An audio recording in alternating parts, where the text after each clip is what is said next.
એવા બાપ, તમારો પુષ્કળ આભાર તો ઉપકાર માની છે કે તમે અમારા જીવનમાં એક આજનો નવો દિવસ પૂરો પાડ્યો અને અમારા જીવનોને માટે જોતા સગળા સારાવાના તમે પૂરા પાડો છો. એ તમામ બાબતો માટે અમે તમારો આભાર માનીએ છીએ. વિશેષ આજના દિવસે તમે અમને તમારા પવિત્ર વચનો વાંચવાને માટે જે સમય આપ્યો છે તેને માટે પણ અમે તમારો આભાર તો ઉપકાર માનીએ છીએ. વિશેષ અમારી ચેનલ લાઈક કરો, સબસ્ક્રાઈબ કરો અને તમારા ગ્રુપ કે મિત્ર વર્તુળની અંદર શેર પણ જરૂરથી કરો. આજના દિવસનું જે વાંચન આપણે વાંચવાના છીએ એ પુનર્નિયમનું પુસ્તક છે અને તેનો 8મો અધ્યાય છે જે આજે આપણે વાંચવાના છે અને એ વાંચન રૂથબેન કરશે. પિતા બાપ, આ વાંચન સારી રીતે વાંચવા માટે, સમજવાને માટે અમારી સહાયતા મદદ કરો. પવિત્ર પુસ્તકમાંથી પુનર્નિયમનું પુસ્તક અને તેનો 8મો અધ્યાય. જે સર્વ આજ્ઞા હું આજે તને ફરમાવું છું તે તમે કાળજી રાખીને પાળો, કે તમે જીવતા રહો ને વૃદ્ધિ પામો, ને જે દેશ આપવાના યહોવાએ તમારા પિતૃઓની આગળ સોગંદ ખાધા તેમાં જઈને તેનું વતન પામો.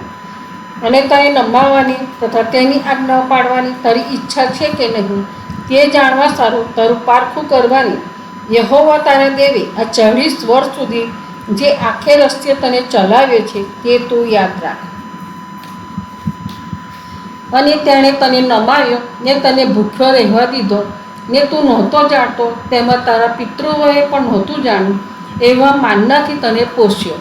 એ સારું કે તે તને જણાવે કે માણસ ફક્ત રોટલીથી જ જીવતું નથી, પણ યહોવાના મુખમાંથી નીકળતા પ્રત્યેક વચનથી માણસ જીવે છે. આ 40 વર્ષો પર્યંત તારા અંગ પરના તારા વસ્ત્ર જીર્ણ થઈ ગયા નહીં, તેમ તારા પગ સૂજી ગયા પણ નહીં. અને તારે એમ સમજવું કે જેમ માણસ પોતાના દીકરાને શિક્ષા કરે છે તેમ યહોવા તારો દેવ તને શિક્ષા કરે છે. અને તારે યહોવા તારા દેવના માર્ગોમાં ચાલીને ને તેનો ડર રાખીને તેની આજ્ઞાઓ પાડવી, કેમ કે યહોવા તારો દેવ તને એક ઉત્તમ દેશમાં લઈ જાય છે, એટલે પાણીના વહેડાવાળા તથા ખીણોમાં ને ઉચ્ચ પ્રદેશમાં ફૂટી નીકળતા ઝરાઓ તથા જળનિધિઓવાળા દેશમાં, ઘઉં તથા જવ અને દ્રાક્ષો તથા અંજીરીઓ તથા દળોવાળા દેશમાં, જૈતેલ તથા મધના દેશમાં, જ્યાં તું ધરાઈને અન્ન ખાશે ને તને કશાની ખોટ પડે નહીં એવા દેશમાં, જેના પથ્થર લોઢાના છે ને જેના ડુંગરોમાંથી તું પિત્તળ ખોદી કાઢી શકે એવા દેશમાં લઈ જાય છે. અને તું ખાઈને તૃપ્ત થશે ને જે ઉત્તમ દેશ યહોવા તારા દેવે તને આપ્યો છે તેને લીધે તું તેની સ્તુતિ કરશે. સાવધાન રહેજે, રખીને તેની આજ્ઞાઓ તથા તેના કાનૂનો તથા તેના વિધિઓ જે હું આજે તને ફરમાવું છું તે ન પાડતા તું યહોવા તારા દેવને ભૂલી જાય.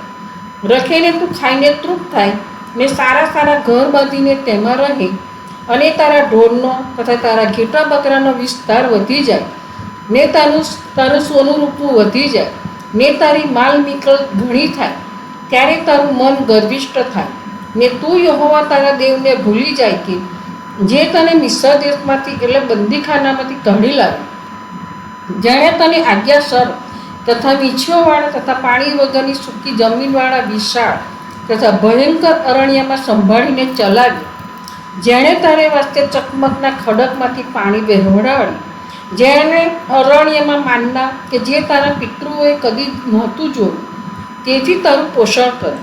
એ સારું કે તે તને નમાવે ને આખરે તારું ભલું કરવા સારું કે તારું પારખું કરે. અને રખીને તું મનમાં એમ ધરે કે મારી પોતાની શક્તિથી ને મારા હાથના સામર્થ્યથી મેં આ સર્વ સંપત્તિ મેળવી છે. પણ તું યહોવા તારા દેવનું સ્મરણ રાખ, કેમ કે સંપત્તિ મેળવવા સારું તને શક્તિ આપનાર તે જ છે. એ સારું કે તેના કરાર વિશે તેણે તારા પિતૃઓની આગળ જે સોગંદ ખાધા તે સ્થાપિત કરે, જેમ આજે છે તેમ.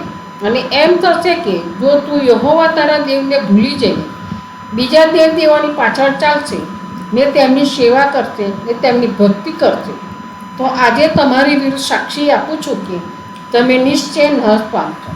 જે પ્રજાઓનો યહોવા તમારી આગળથી નાશ કરે છે તેમની પેટે તમે નશ પામશો, કેમ કે યહોવા તમારા દેવની વાણી તમે સાંભળવા ચાહ્યું નહીં. પ્રભુ તારા વચન પુષ્કળ આશીષ અને કૃપા. પ્રાર્થના કરીએ. પવિત્ર પવિત્ર પવિત્ર સૈન્યના દેવ યહોવા બાપ, તમારો આભાર તો ઉપકાર માનીએ છીએ કે આજના દિવસે અમે તમારા પવિત્ર વચનો જે વાંચ્યા છે એ વચનો પ્રભુતા અમે વાંચીને ભૂલી ન જઈએ, પણ અમારા જીવનમાં ઉતારીએ. અમે અમારી પાસે જે સગળા સારા વનાઓ છે તેનાથી અહંકારમાં ના આવીએ, પણ નમ્ર બનીએ અને તમારી આજ્ઞાઓ પાડીએ અને તમને ભૂલી ન જતા તમારા માર્ગોમાં ચાલીએ. તેને માટે તમે અમારી સહાયતા મદદ કરો બાપ. વિશેષ પિતા, અમારા દેશના રાજનેતાઓ એ સગળાઓને અમે તમારી સમક્ષ લાવીએ છીએ કે અમારા દેશના રાજનેતાઓને બુદ્ધિ જ્ઞાન દાપણથી ભરપૂર કરો અને તેઓની જવાબદારીઓ અદા કરવાને માટે પિતા તમે તેઓની સહાયતા મદદ કરો બાપ. તેઓની સાથેની પાસે આ ભારત દેશ અને ભારત દેશના રાજનેતાઓની પણ તમે સહાયતા મદદ કરો અને તેઓની જવાબદારી અદા કરવાની માટે તમે તેઓની સહાયતા મદદ કરો. તેઓ આ દેશના લોકોને ઉજ્જવળ ભવિષ્યને માટે કાર્ય કરે અને અહીંના લોકો સગડાઓ પિતા તમારા નામને માનને મહિમા આપે એવી કૃપા અમે તમારી પાસે માંગી લઈએ છીએ. પ્રભુ પિતા, ઇઝરાયલ કે જે તમારી ભૂમિ છે, જ્યાં તમારા લોકો રહે છે, ત્યાં આગળ ભયંકર લડાઈ ચાલી રહી છે. ત્યાં પ્રભુ પિતા અમે માંગીએ કે લડાઈ જલ્દી બંધ થાય અને ત્યાંના લોકો સુખ શાંતિથી રહે અને તમારા નામને માનને મહિમા આપે, તમારા માર્ગોમાં ચાલે એવી કૃપા પર તમે થવા દેજો પિતા. તમે કહ્યું છે કે મારા આવ્યા અગાઉ ધરતીકંપ થશે, લડાઈઓ થશે, રાજ્યની વિરુદ્ધ લડશે, પૂર આવશે અને આકાશમાંથી અગ્નિ પણ વરસશે.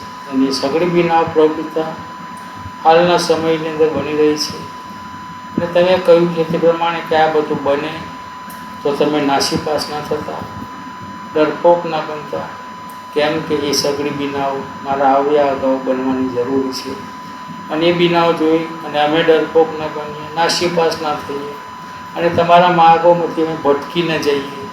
તેને માટે તમે અમારી સહાયતા મદદ કરો બાપ. તમે જ્યારે આવો ત્યારે પ્રભુ પિતા અમે તમને મળવાને માટે પહેલી હરોળમાં હોઈએ એવી પણ અમે તમારી પાસે સહાય માગી લઈ શકો.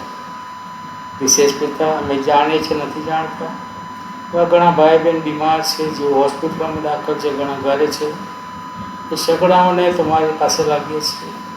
તમારા ગાય તંદુરસ્ત હાથના સ્પર્શ પડ્યો, તેઓને સ્પર્શ કરો અને તેઓ સજા પણ પામે અને તમારા નામને માનને મહિમા મળે એવી કૃપા તમે થવા દેજો બાપ. ગરીબ અનાથ વિધવાઓની સહાયતા મદદ કરો બાપ. જે કુટુંબમાં મરણે પ્રવેશ કર્યો હોય એ કુટુંબને તમારા આત્મિક દિલાસાથી ભરપૂર કરો અને સ્વજનના જવાથી જે ખોટ પડી છે એ ખોટ સહન કરવાને માટે પ્રભુ પિતા તમે તેઓને સહનશીલતાના હાથમાં પૂરો પાડો. પ્રભુ પિતા, આ સગળી અરજો ગરજો વિનંતીઓ અને તમારા પુત્ર અમારા મધ્યસ્થી પ્રભુ ઈસુ ખ્રિસ્ત છે, કારબારના પહાડ પર નિંદાયા, કૃષિ દ્વારા દટાયા, ત્રીજે દિવસે પુનરુત્થાન પામ્યા, તેમના મીઠા અને પ્યારા નામાં તમારી સમક્ષ લાવીએ છીએ. સાંભળી અને તેનો સ્વીકાર કરજો બાપ. આમીન આમીન.